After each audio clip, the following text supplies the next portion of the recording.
Hi, everyone, and welcome. It's the ICBA Daily News for today, Monday, September 18th, 2023. I'm going to give you the heads up on some MP housing hypocrisy. There's always a lot of that. Some BC taxes are killing affordability, and a hospital ground faking that you got to hear to believe. As always, for links to these sources of these stories, visit www.icbaindependent.ca. That's our news blog.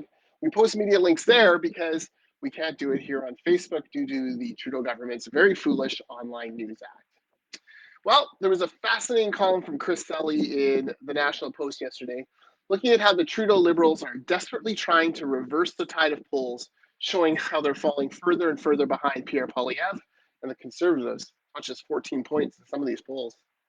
But they just can't get out of their own way. He included, this is the columnist Chris Selley, he included a great series of tweets from one Liberal MP who attacked Poilievre's plan to punish cities financially if they didn't increase housing density near transit stations. This is a pretty firm promise of Poilievre. It's been a Poilievre policy for months now. And this, out of the blue, this Liberal MP decides to attack it.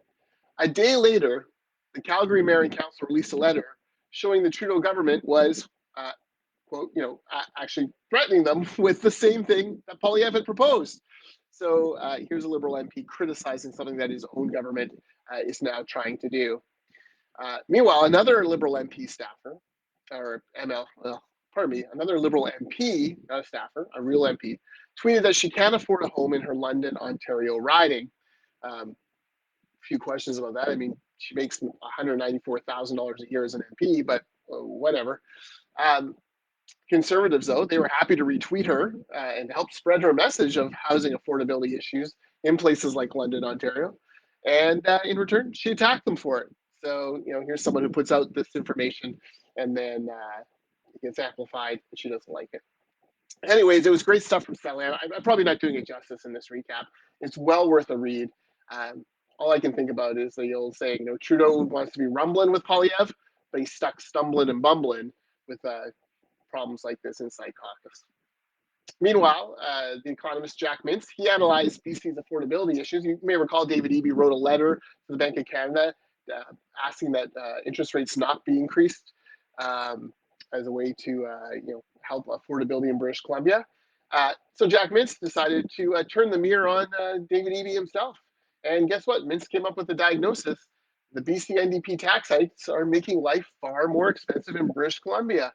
Mintz calls the tax increases relentless, and it's all to feed the NDP's spending appetite. He cited hikes to income taxes, corporate taxes, sales taxes, energy taxes, payroll taxes, and property taxes, all of which the NDP have increased in the past several years. Quote, BC's taxes and other own source revenues, such as fees and royalties, have risen sharply under the NDP. As a share of GDP, they are up from 18% in 2017 to 23% this year. So up 5 points.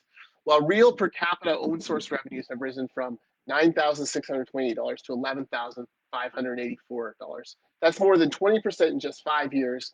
It's clear that taxes are the real affordability problem in BC, unquote from Mintz. Yes, Jack, you're right. BC for a long time now under the NDP has been an acronym for bring cash, which is what you need if you're going to live in British Columbia. Everything is getting more expensive, and you're quite correct. BC is driving it up with their hikes to all sorts of different taxes across the board. It's kind of depressing. Speaking of the BC NDP, they had a big announcement last week in Surrey, not far from where I'm sitting now in my office.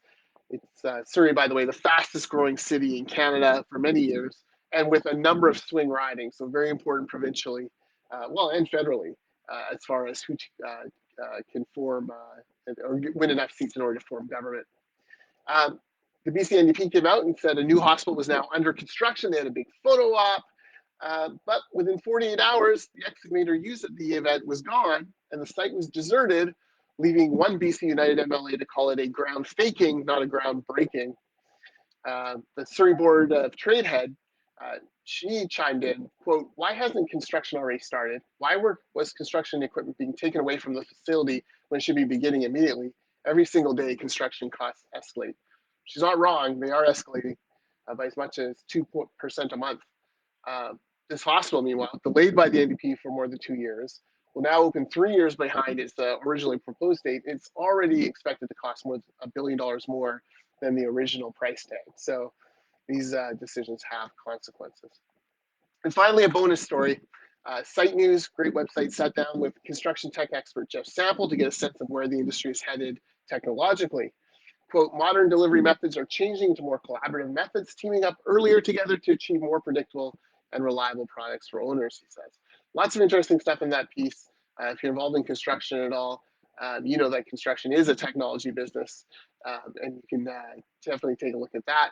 Meanwhile, if you like Jeff, you want to hear him for yourself, you should come to our ICBA Construction Innovation Summit in Vancouver, October 30th to 31st. You visit icba.ca/CIS for details. Again, all these links on ICBA Independent. Thank you for bearing with me. I'm a little bit congested today, but hope that this was helpful, and we'll see you all next time.